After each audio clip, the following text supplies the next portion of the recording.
எல்லா அரசியல் கட்சிகளும் இப்பொழுதும் மாநாடு நோக்கி தன்னுடைய பார்வையை திசை திருப்புவார்கள். ஏன்னா என்ன காரணம்னா அடுத்த தேர்தல் ஒரு காரணம். அந்த காரணத்தினாலே என்ன ஒன்றும் ஒவ்வொரு சிறு சிறு கட்சிகள் எல்லாம் தன்னுடைய பலத்தை காட்டுவதற்காக ஒவ்வொருத்தரும் ஒரு மாநாடு நடத்துவார்கள். அந்த மாதிரி தொடக்கமாக முதலாக மாநாடை நடத்தவர் திருமாவளவன். அவர் திருச்சியில் ஒரு மாநாடு நடத்தியிருக்காரு. அந்த மாநாட்டுக்கு பேர் என்ன சொல்ற, மதம் மக்களுக்கானது, அரசியலுக்கானது அல்ல அப்படின்ற ஒரு தலைப்பில் ஒரு மாநாடு நடத்திருக்காரு. இந்த மாநாட்டின் நோக்கமே என்ன அப்படின்ற விஷயம்னா, தமிழக அரசின் திசை வழியில் தீர்மானிக்கும் சக்தி விசிகா, அது விடுதலை சிறுத்தை கட்சி தான் அப்படின்னு ஒரு காட்டுறதுக்காக இந்த மாநாட்டின் நோக்கமே. ரெண்டாவது, மதச்சார்புக்கு மட்டுமே நாங்கள் முழுமையான ஆதரவு தருவோம்ன்ற ஒரு கருத்தை வெளியே மக்களுக்கு தெரிவிப்பதற்காகவும், அதே நேரத்தில் ஏன் நாங்கள் திமுகவோட இருக்கோம், திமுகவோட இருக்கிறது நாங்கள் கொள்கை அடிப்படை உறவை தவிர பதவி ஆசைக்காக இல்லை, நாங்கள் எந்த ஒரு பேரமும் பிளாக்மெயிலும் அரசியலும் பண்ண போகிறது இல்லை அப்படின்னு திமுகவுக்கு ஒரு செய்தி சொல்வது போலவும், மக்கள் சிந்தனைகளில் என்ன சொல்கிறாருன்னா சினிமா ஹீரோக்களை பின்பற்றாமல் அம்பேத்கர், பெரியார், மார்க்சிச கொள்கையின் நம்பிக்கையின் அடிப்படையில் நாங்கள் சிந்தனை கொண்டவர் அப்படின்னு காட்டுவதற்காகவும் இது பண்ணியிருக்கார். இதில் ஒரு முக்கியமான விஷயம் அப்படின்னா, எங்களோட கொள்கை எப்பவுமே தெளிவாக இருக்குது, நாங்கள் எப்பொழுதும் நாங்கள் திமுகவின் கீழ் தான் இருப்போம் அப்படின்னு காட்டுவதற்காகவும் சில அரசியல் விமர்சனம் சொல்கிறார். இதில் இன்னொரு விஷயம் இப்போ பார்த்தீங்கன்னா, இந்த மாநாடு ஒரு விஷயம் நடந்துருக்கு. இந்த மாநாட்டில் ஒரு தீர்மானங்கள் ஒரு 12 தீர்மானங்கள் ஏற்றப்பட்டிருக்கும். இந்த 12 தீர்மானங்களில் பார்த்தீங்கன்னா இந்தியா ஒரு மத நடுநிலை நாடாக இருக்கணும், அது மத சார்பு நாடாக இருக்கணும் தவிர மத நாடாக மாற்றக்கூடாது அப்படின்னு, சிஏஏ மற்றும் வக்ஃபு சட்ட திட்டங்களை திரும்ப பெற வேண்டும், என்ஆர்சி என்பிஆர் திட்டங்களை திரும்ப பெற வேண்டும், மதவாத வன்முறைகளை தடுக்கும் சட்டத்தை ஏற்படும், ஜம்மு காஷ்மீருக்கு மாநில அந்தஸ்து வழங்கப்பட வேண்டும், மதம் மாறிய எஸ்சி ஓபிசி பிரிவினருக்கு இடஒதுக்கீடில் சட்டம் தேவை, சர்ச்சார் குழு பரிந்துரையுடன் சம வாய்ப்பு ஆணையம் அமைக்க வேண்டும், பொது சிவில் சட்டத்திற்கு எதிர்ப்பு அப்படின்னு சொல்லி இந்த 8 தீர்மானங்களும் முக்கியமாக கருது. மொத்தம் 12, இந்த 8 முக்கியமாக கருதப்படுகிறது. இந்த செய்தியை நீங்க எப்படி பாக்குறீங்க? இந்த மாநாட்டில் திருமாவளவன் அவர்கள் பேசும் பொழுது நிறைய விஷயங்களை அவர் பேசியிருக்காரு. அதில் அவர் சொன்ன ஒரு முக்கியமான பாயிண்ட்டை நான் பார்க்கறது 25 ஆண்டுகள் தில்லுமுள்ளு தேர்தல் அரசியலில் நாங்கள் தாக்குப்பிடித்துள்ளோம் அப்படின்னு ஒன்று சொல்லியிருக்காரு. அப்போ நம்மளுடைய கேள்வி இந்த இடத்துல என்னவா இருக்கு அப்படின்னு சொன்னால், தில்லுமுள்ளு அரசியல் அப்படின்னு அவர் சொன்னால், அப்போ அந்த அரசியலில் அவரும் ஒரு அங்கமாகத்தான் இருக்கிறார்.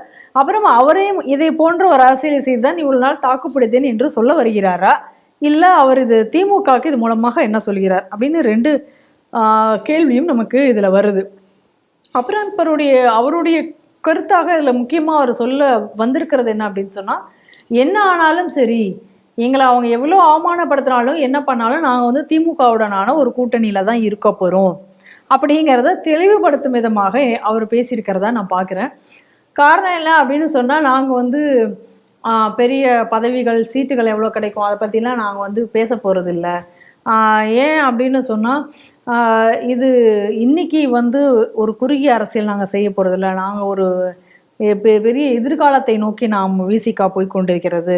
அம்பேத்கர் சொல்லியிருக்கார், பிரதமராக வேண்டியிருக்கணும், இந்த முதல்வர் பதவியெல்லாம் என்ன பெரிய பதவியா அப்படி இப்படின்னு அவர் பேசியிருக்காரு. அப்போது ஒரு விஷயம் என்னன்னா, துணை முதல்வர், அப்போ கூட துணை முதல்வர் பற்றி தான் அவர் யோசிச்சு பேசுகிறாரே தவிர முதல்வரை பற்றி அவர் அங்கேயும் பேசலை. அப்போ இதற்கெல்லாம் வாய்ப்பு இல்லை அப்படிங்கிறனால டைரெக்டாக பிரதமர் அப்படின்னு சொல்கிறாரா அப்படிங்கிற ஒரு கேள்வியும் அது. ஏன்னா திமுக கூட இருக்கும்பொழுது இவங்களுக்கு என்ன செய்ய போகிறாங்க அப்படிங்கிறது தெரிஞ்ச விஷயம். அதை அவருமே ஒத்துக்கிறாரு, அதெல்லாம் கிடைக்க போகிறதில்லை அப்படிங்கிறத அங்கேயும் தெளிவுபடுத்துகிறார். இதுக்கு முன்னாடியும் ஒருக்கா அவர் தெளிவுபடுத்தியிருக்கார். அது எப்படி தெளிவுபடுத்தினார் அப்படின்னா, நம்ம இல்லை அப்படின்னு சொன்னால் வேற யாராவது ஒரு ஆள் அந்த இடத்துக்கு வரப்போகிறாங்க பேனருக்காக, அதனால அந்த மாதிரி பேனர் வச்சுக்க போகிறாங்க, அதனால நம்ம அதில் இருக்கோம் அப்படின்றத சொன்னார். அப்போ என்ன அப்படின்னா, இத்தனை காலமாக அந்த மக்களை இவர் ஒரு ஏமாற்றி, அதாவது ஒரு மாயையிலேயே வச்சிருக்கிறது. நம்ம இதெல்லாம் வேண்டாம், நம்ம எதிர்கால அரசியலை தான் நம்ம பேசணும், இன்னைக்கு இது குறுகிய காலம், நம்ம வளர்ந்துருவோம், நம்ம வளர்ந்த உடனே நம்ம அதை பாருங்க, இங்கே எப்படி முதல்வராகவே இந்த திராவிட கட்சிகள் இவ்வளோ ஆக விடாது அப்படிங்கிற ஒரு நம்பிக்கையில் இவர் என்ன சொல்கிறார், பிரதமர் ஆகணுன்றார் இவர் டைரக்டா. அப்போது இந்த இடத்துல இன்னொரு விஷயத்தை கூட நீங்கள் பார்க்கலாம். இன்னைக்கு இந்த மத்திய அரசை குறை சொல்லுபவர்கள், மத்திய அரசு தான் இன்னைக்கு எல்லாரையும் அந்தக்குரிய பதவியில வச்சு அழகு பார்த்து கொண்டிருக்கிறது. எந்த வேறுபாடும் அவர்கள் காமிக்கவில்லை அப்படிங்கிறத பார்க்கணும். அதனாலதான் இவருக்கு திடீர்னு ஒரு ஆசை வந்துச்சு, நான் தெரியல, டைரக்டா ஒரு பிரதமர் பதவியை பத்தி பேசுறாரு. முதல்வர் ஆகும்னு அவர் சொல்லலை எங்கேயுமே. அப்ப அதுக்கு ஒரு காரணம், முதல்வருக்கு அதிகாரம் கிடையாது அப்படின்னு சும்மா ஒரு காரணம் வேணா அவர் சொல்லிக்கிறாரு. ஏன்னா இதை வச்சு இன்னைக்கு வளர்ந்துடல, இப்படியே போயிடலாமே, என்னப்பா ஏன் இப்படி ஆட்சி வரல, இப்பெல்லாம் பொறுமையாரு, இன்னைக்கு நம்ம சீட்டை கேட்கறது, சீட்டா முக்கியம், இப்ப நமக்கு வந்து இப்போ இந்த இதில் இருக்கிற நம்ம பதவி தான் முக்கியம், இப்போ நமக்கு இந்த இடத்துல போயிருக்கோம் இல்லையா, இப்படியே அதை கொண்டு செல்ல வேண்டும் என்று அவர் நினைக்கிறார். இன்னொன்று என்ன விஷயம் அப்படின்னு சொன்னால், அப்பப்போ வந்து இப்போ திமுகவுக்கு எதிராக சில விஷயங்களை வந்து வேறு வழியே இல்லாமல் பேச வேண்டி வரும் பொழுது, திமுக ஒருவேளை இவர்களை கூட்டணியிலிருந்து கழட்டி விட்டு விட்டால் என்ன செய்வது அப்படிங்கிற ஒரு ஒரு அச்சமோ ஒரு கேள்வியோ வந்துடக்கூடாது அப்படிங்கிறதுக்காக, நிச்சயமாக உங்கள் கூட்டணியில் தான் நாங்கள் இருப்போம், இல்லை சப்போஸ் இவங்களை கழட்டிட்டு நாளை பாமகவை திமுக எதுவும் சேர்த்துக்கொள்ளுமோ என்கிற ஒரு ஒரு நடுக்கத்தில் வந்து அவர் வந்து இன்னைக்கு இதை உறுதிப்படுத்தணுங்கிற விதமாக பேசியதாகவும் பார்க்கலாம். ஏன்னா இவங்க தனித்தனின்னா என்ன இருக்க போகிறாங்க, ஒன்றும் கிடையாது. ஏன்னா அது அவரையுமே ஒத்துக்கிறார் அவருமே. ஸோ இது இந்த மாநாட்டு மூலமாக அவர் சொல்ல வந்திருக்கக்கூடிய ஒரு விஷயமாக நான் பார்க்குறேன்.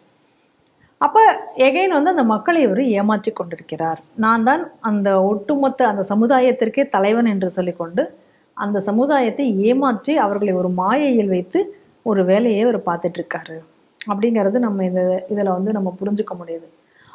அதே நேரத்தில் இந்த மாநாட்டில் சில சிறப்பு அம்சங்கள்லாம் இருக்குது. அதாவது எல்லாருமே என்ன சொல்லுவாங்கன்னா, விலங்குகளிலிருந்து மனிதர்கள் நிலைக்கு மாறணும் அப்படின்னு தான் ஆசைப்படுவாங்க. நம்முடைய இது எல்லாமே அப்படி தான் சொல்லிட்டு இருக்கு.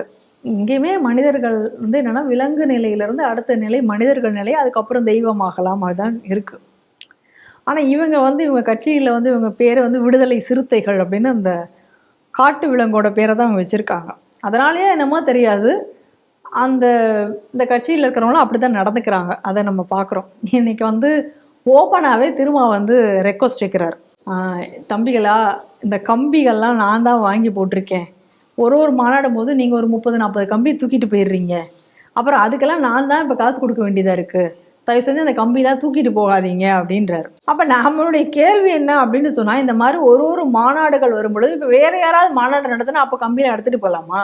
அப்போ திருட்டை ஊக்குவிக்கிறாருன்னு எடுத்துக்கலாமா? அப்போ ஒரு ரவுடிசத்தை வளர்த்து ஒரு மாநாடுக்கு வந்தாச்சுன்னா அந்த மாநாட்டில் இருக்கிற பொருட்களை களவாடி கொண்டு அதை தூக்கி கொண்டு செல்ல வேண்டும் என்கக்கூடிய ஒரு பண்பாட்டை உருவாக்கி வைத்திருக்கிறார் அப்படின்னு நம்ம சொல்லலாம்ல. இதுலேருந்து இப்போ அவரே வேறு வழி இல்லாமல் தாக்கு பிடிக்க முடியாமல் ரெக்வஸ்ட் பண்ணுற ஒரு ஸ்டேஜுக்கு போயிருக்காங்கன்னா, எந்த அளவுக்கு வந்து ஒரு தரம் தாழ்ந்த ஒரு செயலாக எப்படி ஒரு அழகை உருவாக்கி வச்சிருக்காரு. இதில் வேற அவர் சொல்லிக்கிறார், நம்மெல்லாம் வந்து நாங்கெல்லாம் அறிவு பரம்பரை அப்படின்னு அவர் சொல்கிறார்.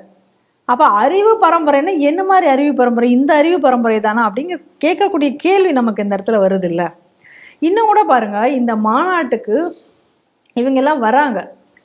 அப்போ இவங்கெல்லாம் வரக்கூடிய அந்த நேரத்தில் அந்த திருச்சியில் அந்த ரோடு வழியாக தொண்டர்கள் வண்டியில் காரில் அதுலலாம் வரும்பொழுது பார்த்தா அவங்க வந்து அந்த காரு மேலே பஸ்ஸு மேலெல்லாம் ஏறி ஆடிக்கிட்டே வரதும், அங்கே கொடியெல்லாம் காமிச்சிட்டு வரதும் இதெல்லாம் நடக்குது. பொதுமக்கள் அதெல்லாம் பார்த்து அச்சப்படுகிறார்கள். காவல்துறையினர், பாதுகாப்பு இருப்பவர்கள் இதையெல்லாம் செய்யக்கூடாது அப்படின்னு தடுத்தாலும் அதை மீறி இவங்க எல்லாம் செஞ்சுட்டு வரக்கூடிய அந்த காட்சிகள் எல்லாம் நம்மளால் பார்க்க முடிகிறது. அப்புறம் டோல்கேட் அடிக்கிறது, சட்டத்துக்கு அச்சப்படுவதில்லை, போலீஸ்காரர்களை மதிப்பதில்லை, தொடர்ந்து இவர்களை பற்றின புகார்கள் இப்படித்தானே வருது. அப்போ எப்படிப்பட்ட ஒரு கூட்டத்தை இன்னைக்கு இவர் உருவாக்கி வைத்துவிட்டு நாங்கள் வந்து அறிவு பரம்பரை அப்படின்னு சொன்னால் அதை யார் ஏற்றுக்குவார்கள் அப்படிங்கக்கூடிய கேள்வி தான் நம்ம இந்த இடத்துல எழுகிறது. ஏன்னா இவருக்கு வந்து இப்படிப்பட்ட ஒரு கூட்டங்கள் இருந்தால்தான் இதை வைத்து தான் வாழ முடியும் அப்படிங்கக்கூடிய ஒரு சுயநல அரசியலை தவிர வேற எதையும் இதை நம்ம பார்க்க முடியல. அதுக்கு அடுத்ததான் இந்த டைட்டிலே பார்த்தீங்கன்னா, மதம் என்பது அரசியலுக்கானதல்ல, அரசுகளுக்கானதல்ல. மதம் என்பது மக்களுக்கானது, அரசியலுக்கானதல்ல அப்படின்னு அவர் சொல்றாரு. சரி, ரொம்ப நல்லா தான் இருக்கு, இதெல்லாம் நீங்க சொல்றீங்க, ரைட்டு. ஆனா நீங்க என்ன உங்களுடைய தீர்மானத்துல நீங்க கேட்டிருக்கீங்க, மதம் மாறிய பிற்படுத்தப்பட்ட வகுப்பினர், அதுக்கப்புறம் மற்ற சமுதாயம், மற்ற எஸ்சி ஓபிசி இவங்க எல்லாருக்கும் வந்து மதம் மாறியவர்களுக்கு, கிறிஸ்தவர்களாகவோ முஸ்லீம்களாகவோ மதம் மாறியவர்களுக்கு சலுகைகளை தர வேண்டும் அப்படின்னு கேட்பது எப்படி? சலுகைகளை மத அடிப்படையில் எப்படி ஏன் கேட்குறீங்க? சரி, ஒருத்தர் மதம் மாறியாச்சு அப்படின்னு சொன்னாலே அங்கதான் ஜாதியே இல்லைன்னு போயிருது இல்ல. இங்க இருக்கிற ஜாதிகளுக்கு எதிர்த்து நான் தான் அந்த மதத்துக்கு போறேன்னு சொல்லிட்டு போறான் ஒருத்தன். அப்ப ஜாதியே இல்லைன்னு ஆயிடுச்சு இல்ல. அப்ப ஜாதியே இல்லைன்னு ஆனதுக்கு அப்புறம் எங்க இருந்து ஜாதி அடிப்படையில் எதுக்காக தரணும்? அப்ப இன்னும் இவர் என்ன சொல்றாரு, இதை கேட்பதன் மூலமாக இவர் எந்த சமுதாயத்திற்காக இன்னைக்கு நான் பேசுகிறேன், இந்த சமுதாயத்திற்காக நான் இருக்கிறேன்னு சொல்றவங்களுடைய குரலாக நான் ஒழிக்கிறேன் அப்படியெல்லாம் சொல்லிட்டு இப்ப அவங்களோட வாழ்க்கையில தானே நீ வந்து இப்போ ஆப்பு வைக்கிறீங்க. இப்ப இந்த இடஒதுக்கீடு அவங்களுக்கும் தரது மூலமா உண்மையிலேயே இப்ப ஹிந்து பட்டியல் இனத்தை சார்ந்த மக்களோ இல்ல பிற்படுத்தப்பட்ட மக்களை சார்ந்தவர்களோ அவர்களுடைய வாய்ப்புகள் தானே தட்டி பறிக்கப்படும் இப்போ அவங்களுக்கு கொடுக்கறதுனால. அப்போ இது யாரைக்கு வந்து நீங்கள் வந்து ஆப்பு வைக்கிறீங்க? யார் குரலாக விளங்குறோம்னு சொல்கிறீங்களோ அவங்களுக்கே வந்து நீங்கள் வந்து ஆப்பு வைக்கிறதாக இவர் செயல்படுவதை நம்ம பார்க்குறோம். இது நம்ம பல இடத்துல பார்த்துருக்கோம். ஏன்னா இப்போ வந்து துலுக்கன் அப்படின்னு சொல்லிட்டு வந்தாச்சுன்னா அம்பேத்கரை கூட ஒரு தூக்கி போடுற நிலையெல்லாம் நம்ம பார்த்துருக்கோம். ஸோ இவருடைய அரசியல் என்பது அவரை சார்ந்து அவருடைய ஒரு வட்டத்தை அவர் வளர்த்துக்கணும், அவர் அதிலேயே இருக்கணும், செல்வாக்கோடு இருக்கணுங்கிறதுக்காக செய்யப்படக்கூடிய ஒரு அரசியல். அதற்காக ஒரு கூட்டத்தை வந்து இப்படி ஒரு ரவுடி கூட்டத்தை ஒன்று வளர்த்து வைத்துக்கொண்டு அதை அறிவு பரம்பரை என்பது சொல்வதெல்லாம் பார்க்கும் பொழுது அவருக்கான ஒரு இதை அவர் செய்து கொண்டிருக்கிறார். அதை நம்ம இன்னொரு முறை இந்த மாநாடு மூலமாக அவர் அதை நிரூபித்திருக்கிறார் என்பதை தான் நம்ம இங்கே பார்க்க முடிகிறது.